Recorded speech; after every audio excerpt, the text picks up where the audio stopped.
Hello students, मैं अंजलि कयाल स्वागत करती हूँ आपका आईसीटी वर्चुअल क्लासरूम देहरादून से।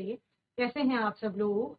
उम्मीद करती हूँ आप सब लोग अच्छे होंगे और अपनी लाइफ में बहुत बेहतर कुछ कर रहे होंगे। आज हम बात कर रहे हैं क्लास 12 की केमिस्ट्री की, और जैसा कि आप लोग जानते हैं सोल्यूशन चैप्टर यहाँ पर चल रहा है जिसमें हम कॉलिगेटिव प्रॉपर्टीज पर बात कर रहे थे। लास्ट सेशन में हमने बात की थी किसकी? जो सेकंड हमारी कॉलिगेटिव प्रॉपर्टी है एलिवेशन इन बॉइलिंग पॉइंट, और क्वथनांक में उन्नयन किस प्रकार से हो रहा है उसको बहुत अच्छे से समझा था। आज के सेशन में उसे ही एक बार क्विक रिवाइज करेंगे, ग्राफ के बारे में सीखेंगे और नेक्स्ट आपकी कॉलिगेटिव प्रॉपर्टी पर हम लोग बात करेंगे। ओके, चलिए क्वथनांक में उन्नयन यानी कि बॉइलिंग पॉइंट कैसे बढ़ रहा है, वृद्धि। उन्नयन का मतलब मैंने क्या बोला था आपको? वृद्धि हम बता रहे हैं। तो कैसे वृद्धि हो रही है? क्योंकि आपने बोला शुद्ध विलायक का वाष्प दाब अधिक है। पहली चीज वाष्प दाब से हम लोग चले थे और आपने क्या बोला था? शुद्ध विलायक का जो वाष्प दाब है वो अधिक है, ठीक है ना। और जब विलयन हम शुद्ध विलायक से बना रहे हैं तो वाष्प दाब में कमी आ रही है। जब वाष्प दाब आपका कम हो जाएगा तो आपको अधिक टेम्परेचर देना पड़ेगा। विलयन के केस में अधिक टेम्परेचर का मतलब क्वथनांक अधिक होगा, ठीक है। तो क्वथनांक में क्या हो रही है? वहां पर वृद्धि हो रही है। तो आपने क्या बोला? सपोज शुद्ध विलायक का क्वथनांक टीबी नॉट था और विलयन जब बना तो उसका क्वथनांक टीबी हो गया। तो we know that TB is greater than TB naught. और ये कहां से आया आपका? जहां से हम वाष्प दाब में कमी बता रहे हैं वहां से। तो जब शुद्ध वाष्पशील विलायक में अवाष्पशील ठोस विलय मिलाया जाता है तब विलयन का वाष्प दाब शुद्ध विलायक की तुलना में कम होता है तथा विलयन के दाब को वायुमंडलीय दाब के बराबर करने में अधिक तापमान की आवश्यकता होती है और अधिक तापमान देना पड़ेगा, यानी कि क्वथनांक आपका बढ़ जाएगा, ठीक है ना। फिर जिससे क्वथनांक में वृद्धि होती है उतना टेम्परेचर, जो क्वथनांक में वृद्धि है यानी क्वथनांक जो बढ़ा है विलयन बनने के बाद, वही क्या है? उसका उन्नयन कहना है, ठीक है ना। तो delta TB is equal to क्या हो जाएगा? जो पहले आपका क्वथनांक था उसको हम माइनस कर देंगे बाद वाले क्वथनांक से, यानी विलयन के क्वथनांक से हम माइनस कर रहे हैं विलायक के क्वथनांक को। और हमें पता है विलय की जो मात्रा है वो क्वथनांक को प्रभावित करेगी, और विलायक में विलय की मात्रा को हम किस टर्म में देखते थे? मोलरता में देखते थे, स्मॉल। तो हमने बोला जो डेल्टा टीबी है यानी क्वथनांक में जो उन्नयन है वो निर्भर कर रहा है किस पर? मोलरता, ठीक है ना, उसके समानुपाती। फिर हमने समानुपाती का चिन्ह हटाया तो एक स्थिरांक आया केबी, जिसको क्या कहा गया? क्वथनांक उन्नयन स्थिरांक या बॉइलिंग पॉइंट एलिवेशन कांस्टेंट जिसे कहा गया। देन हमने यहाँ से मोलरता को देखा कि मोलरता किसे कहा जाता है। मोलरता का जो मान होता है उसको हमने कहाँ रखा? उस वाले समीकरण में, ठीक है ना। देन यहाँ पर पूरा हमने सॉल्व किया। यहाँ से हमने क्वथनांक उन्नयन हम यहाँ से निकाल सकते हैं कितना उन्नयन हुआ। इसके अलावा यहाँ पर हम क्या निकाल सकते हैं? विलय की मोलरता को भी ज्ञात कर, विलय की जो क्या है अणु भार है वो हम यहाँ पर निकाल सकते हैं, ठीक है ना। चलिए आज के सेशन में मैंने क्या बताया आपको कि हम ग्राफ पर बात करें। किस पर बात करेंगे? ग्राफ। आपका कहाँ से चलेंगे? वाई एक्सिस पर वाष्प दाब, ठीक है। एक्स एक्सिस पर आपका क्या ले रहे हैं? तापमान ले रहे हैं, ठीक है। क्या दो चीजें हैं? पहली चीज समझ, ये आपका क्या है? वायुमंडलीय दाब है,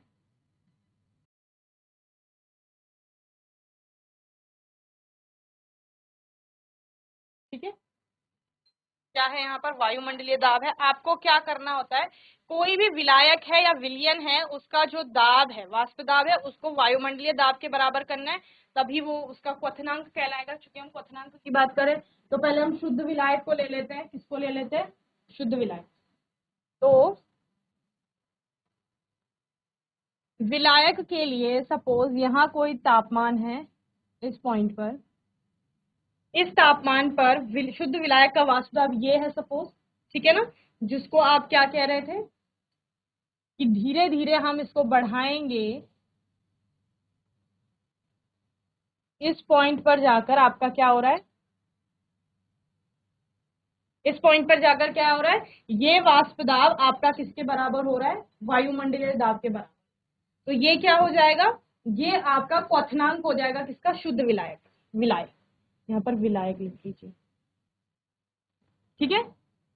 अब अगर हम विलयन का एग्जाम्पल लेते हैं, सेम टेम्परेचर पर आपने क्या बोला कि विलायक में, जब हम विलयन देख रहे हैं तो विलायक में विलेय मिलाया गया है, तो सरफेस पर किसके मॉलिक्यूल आ गए हैं, अवाष्पशील विलेय के भी आ गए हैं, जो वाष्पीकृत नहीं हो रहे हैं, जिसकी वजह से वाष्प दाब कम हो रहा है। तो सेम टेम्परेचर पर अगर हम विलयन देखते हैं तो उसका वाष्प दाब क्या होगा, विलायक की तुलना में कम होगा। यहाँ कहीं सपोज विलयन का वाष्प दाब है ना, वाष्प दाब कम हो गया किसकी तुलना में, शुद्ध विलायक। इसी तापमान पर, तापमान ये था, इस तापमान पर शुद्ध विलायक का वाष्प दाब ये है, ठीक है, और इसी तापमान पर विलयन का वाष्प दाब ये। अब क्वथनांक ज्ञात करने के लिए हमें इस वाष्प दाब को वायुमंडलीय दाब के बराबर करना है।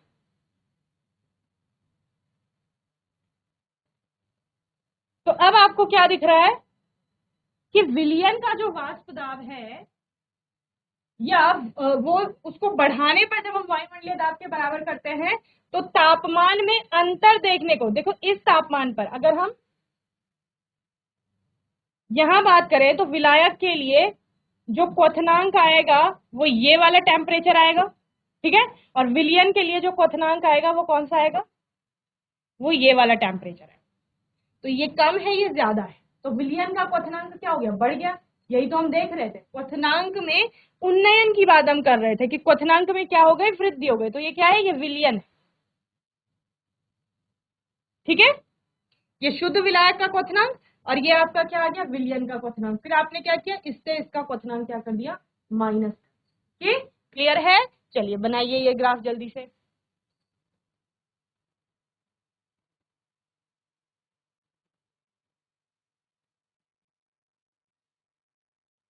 शुद्ध विलायक का क्वथनांक कितना बोला था आपने,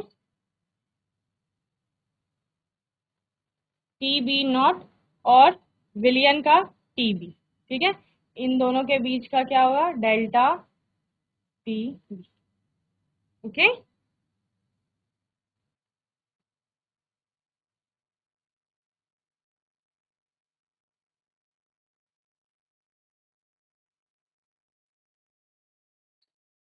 चलिए नेक्स्ट आपकी कॉलिगेटिव प्रॉपर्टी है हिमांक में अवनमन और डिप्रेशन इन फ्रीजिंग पॉइंट, ठीक है ना,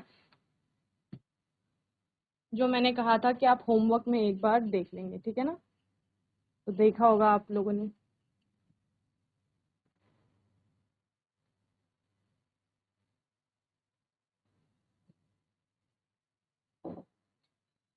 अब फ्रीजिंग पॉइंट क्या है, हिमांक क्या है, देखो ऑब्वियस सी बात है, हिमांक का मतलब, फ्रीज होने का मतलब है जमना, और जमती कौन सी चीज है आपकी, जो पहले लिक्विड में होगी, लिक्विड ही जमेगा ना, जम करके ठोस में कन्वर्ट होगा।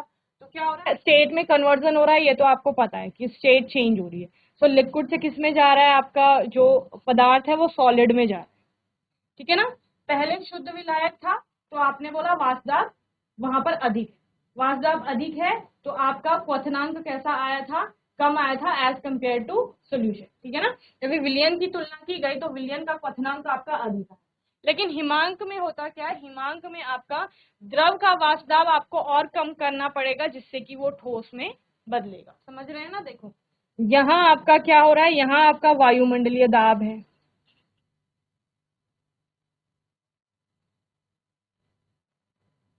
ठीक है। इस वायुमंडलीय दाब पर आपको कोई भी चीज जो है, आप क्या कह रहे थे, कोई द्रव है, सपोज ये शुद्ध विलायक है, तो शुद्ध विलायक को सपोज वाष्प दाब ये, तो इतना टेम्परेचर इसको देना पड़ रहा था जब हम क्वथनांक की बात करें, ठीक है ना। जब ये आपने बोला विलियन जब हम बना देंगे, ये शुद्ध विलायक है, जब भी विलियन हम बना रहे हैं, विलियन बनाने पर वाष्प दाब में क्या आ रही है, कमी आ रही है, ठीक है ना। तो आपका क्वथनांक और अधिक बढ़ गया था, ओके। अभी जब हम हिमांक की बात करते हैं तो विलियन बनाने पर आपका हिमांक और नीचे गिर जाता है, ठीक है, यानी कि और अधिक यहाँ पर क्या होगा, आपको वाष्प दाब में फ्रीजिंग पॉइंट में कमी आएगी, यानी कि समझ रहे हैं, टेम्परेचर आपका क्या हो रहा है वहां पर, कम हो रहा है। तो वही फ्रीजिंग पॉइंट में डिप्रेशन हमको देखने को देखना है यहाँ पर। तो सपोज जो शुद्ध विलायक है उसका जो हिमांक है वो आपका टी एफ नॉट है,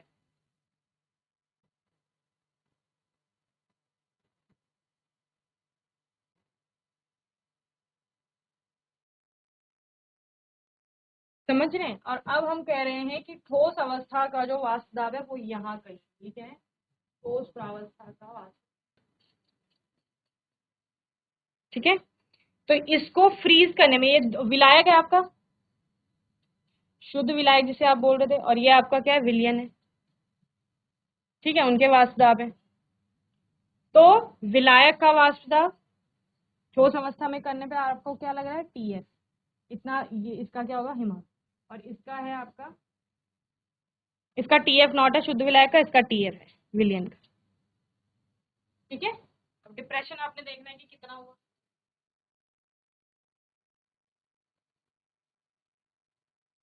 तो वो आपने जैसे पहले देखा था डेल्टा TF से इसको निकाल लेंगे, इन दिनों दोनों के बीच का डिफरेंस है डेल्टा TF, वहाँ TB लिया था आपने बॉइलिंग पॉइंट। बस यही चीजें आपको यहाँ पर थ्योरी में लिख देनी है। पहले लिखिए, वाष्प दाब में कमी के कारण हिमांक का अवनमन होता है। ठीक है, क्या होता है, अवनमन होता है।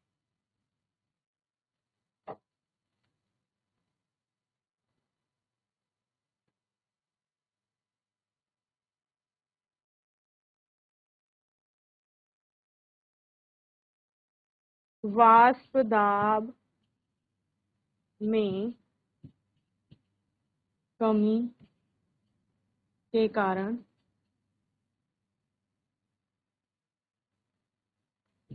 विलायक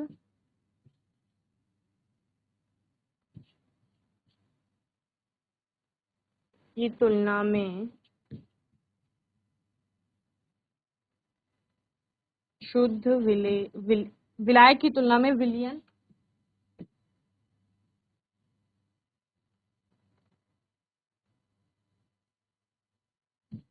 विलयन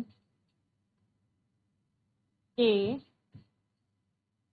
वाष्प दाब का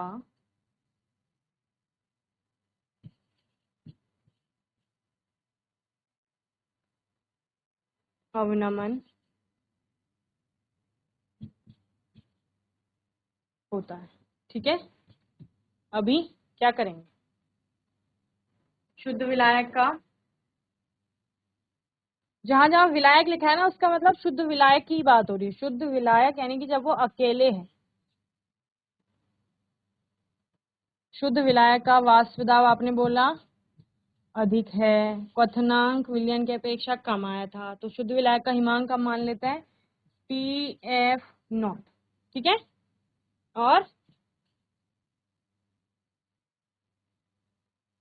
विलयन का हिमांक,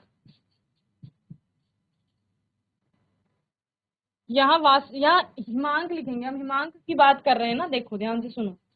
वाष्प दाब में, कमी के कारण विलायक की तुलना में विलयन के हिमांक का अवनमन होता है। ठीक है, किसका अवनमन होता है, हिमांक का। विलयन का हिमांक कितना है, TF। ठीक है, हिमांक में अवनमन कितना हुआ,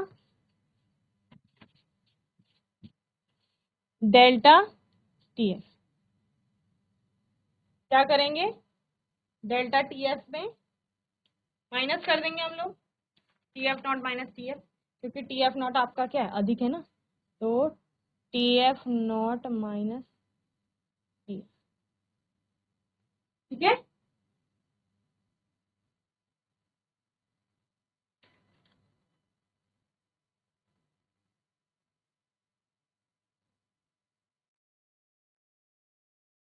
ठीक है, तो क्या समझ में आया, क्या क्या चीजें देखो। ये द्रव अवस्था थी, यहाँ पर भी द्रव अवस्था थी, ये विलयन की द्रव अवस्था है, ये विलायक की द्रव अवस्था है। तो जब भी द्रव अवस्था का जो वाष्प दाब है वो ठोस अवस्था के वाष्प दाब के बराबर हो जाएगा, तो कोई भी पदार्थ हिमांक उसका वही पॉइंट होता है, यानी कि जब उसकी द्रव अवस्था का वाष्प दाब ठोस अवस्था के वाष्प दाब के बराबर हो जाएगा। ठीक है, तो हमने वही किया। देखो यहाँ पर आपको ज्यादा टेम्परेचर देना पड़ा था एज कम्पेयर टू दिस, तो यहाँ पर क्या है, विलायक है, तो विलायक का जो हिमांक है वो अधिक है, और विलयन का हिमांक क्या हो गया आपका, कम हो गया। तो डिप्रेशन, अवनमन आप किसको कह रहे हो, जिसमें कमी आई है, तो वही कमी आप यहाँ पर निकाल लो डेल्टा TF से। तो आपने क्या बोला, शुद्ध विलायक का अधिक है, तो उसमें से हम किसका निकाल लेते हैं, विलयन का माइनस कर देंगे, तो हमें क्या मिल जाएगा, अवनमन मिल जाएगा। और जिस प्रकार से आपने क्या देखा, क्वथनांक में आप लोग वृद्धि देख रहे थे, आपने बोला कि क्वथनांक में उन्नयन जो हो रहा है वो मोलरता के समानुपाती है, तो यहाँ पर भी जो फ्रीजिंग पॉइंट में डिप्रेशन हो रहा है यानी अवनमन हो रहा है वो डेल्टा टी एफ जो है वो समानुपाती है किसके, स्मॉल एम के, यानी कि मोलरता। ठीक है, ये भी यहाँ पर मोलरता के समानुपाती है। अभी यहाँ पर समानुपाती का चिन्ह हटाएंगे, delta T F is equal to क्या हो जाएगा, के एफ इंटू एम, जहां पर ये के एफ क्या है आपका, हिमांक अवनमन स्थिरांक। क्या होगा, हिमांक अवनमन स्थिरांक। ठीक है, freezing point depression cost.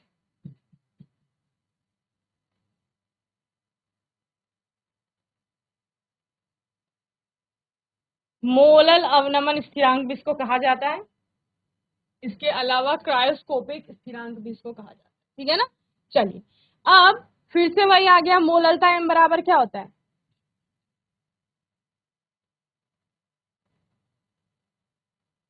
M बराबर विलेय के मोल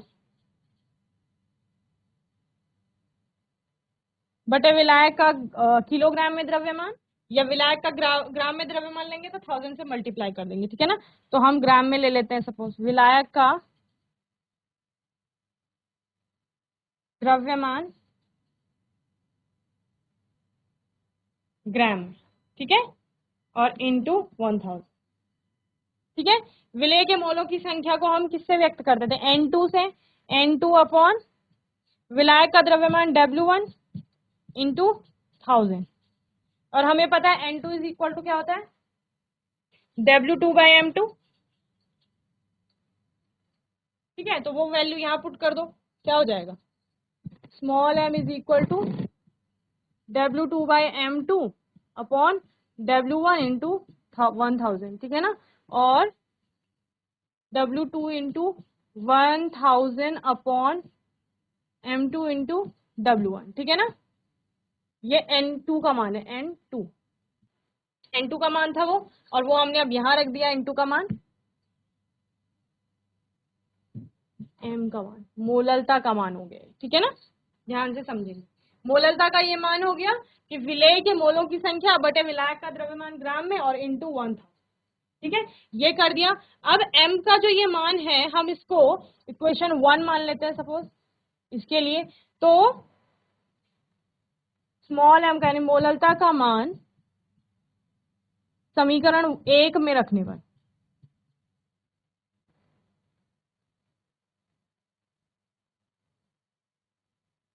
ठीक है, तो क्या आ जाएगा, delta T F is equal to K F into W2 into 1000 upon M2 into W1।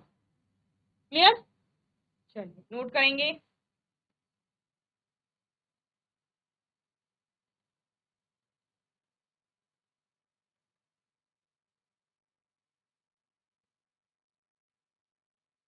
M2 की विलेय के अणुभार की टर्म्स में लिखिए, M2 इज इक्वल टू क्या हो जाएगा, सेम वही के F into W2 into 1000 upon delta T F into W1।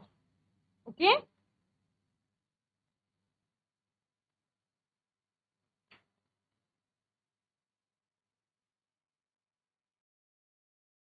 चलिए अब ग्राफ की बात कर लेते हैं इसकी। तो यानी अवनमन जो आप देख रहे हैं फ्रीजिंग पॉइंट में और जो आपने बॉइलिंग पॉइंट में उन्नयन देखा था उसमें ज्यादा कुछ डिफरेंस है नहीं, बस एक चीज बढ़ रही है और दूसरी चीज कम हो रही है, इसका आपको ध्यान रखना है। ठीक है ना, ग्राफ फिर से वैसे ही बना लेंगे, एक साइड वाष्प दाब ले लेंगे। ठीक है, इस साइड आपने ले लिया वाष्प दाब, इधर ले लिया आपने तापमान। ठीक है, अब आपने क्या बोला, सेम वही चीज रिपीट की कि ये कोई टेम्परेचर है, इस टेम्परेचर पर अगर हम वाष्प दाब देख रहे हैं शुद्ध विलायक का तो वो अधिक था, वो हम यहाँ ले लेते हैं। ठीक है, और इसी टेम्परेचर पे अगर हम विलियन का वाष्प दाब देखें तो वो थोड़ा कम आता है आपका। ठीक है। यहाँ हम ठोस प्रावस्था की बात कर रहे हैं कि ये सपोज आपकी क्या है, ठोस प्रावस्था है। यहाँ से ये ठोस प्रावस्था का वाष्प दाब है। ठीक है। अब क्या होगा, इसके वाष्प दाब को हमें कम करना है ना, हमने यही तो बोला, द्रव अवस्था के वाष्प दाब को हम ठोस प्रावस्था के वाष्प दाब के बराबर करेंगे, तभी आपका ये हिमांक होगा। ठीक है। तो इस तरह से हमने क्या किया, इस शुद्ध विलायक के वाष्प दाब को कम किया और ये यहाँ इस पॉइंट पर आकर हमें क्या प्राप्त हो गया, फ्रीजिंग पॉइंट प्राप्त हो गया, किसका, विलायक का। तो ये विलायक है आपका। ठीक है। विलयन की बात कर लेते हैं। विलयन का वाष्प दाब कम है पहले से ही, तो हमने क्या बोला, हिमांक में अवनमन होगा। इसको हम कम करते हैं, ये इस टेम्परेचर पर आपका आकर क्या हो रहा है, विलयन का हिमांक आपको मिल रहा है। ठीक है ना। तो टेम्परेचर कहाँ है, टेम्परेचर आपके इस एक्सिस पर, ये आपका विलायक का आएगा और ये विलयन का है। ठीक है। तो ये हो गया TF0 और ये क्या है, T, और इनके बीच का क्या होगा, डेल्टा T। क्लियर। अच्छा, तो आज के सेशन में हम लोगों ने क्या किया, आज के सेशन में हमने तीसरी जो कॉलिगेटिव प्रॉपर्टी है, हिमांक का अवनमन, वो देखा यहाँ पर। और आने वाले सेशन में परासरण दाब, ऑस्मोटिक प्रेशर, जो फोर्थ कॉलिगेटिव प्रॉपर्टी है, उस पर हम लोग बात करेंगे। बाकी आपका कोई डाउट होगा, क्वेश्चन होगा, तो आने वाले सेशन में आप लोग पूछ लेंगे। और तब तक के लिए ICT वर्चुअल क्लासरूम से जुड़ने के लिए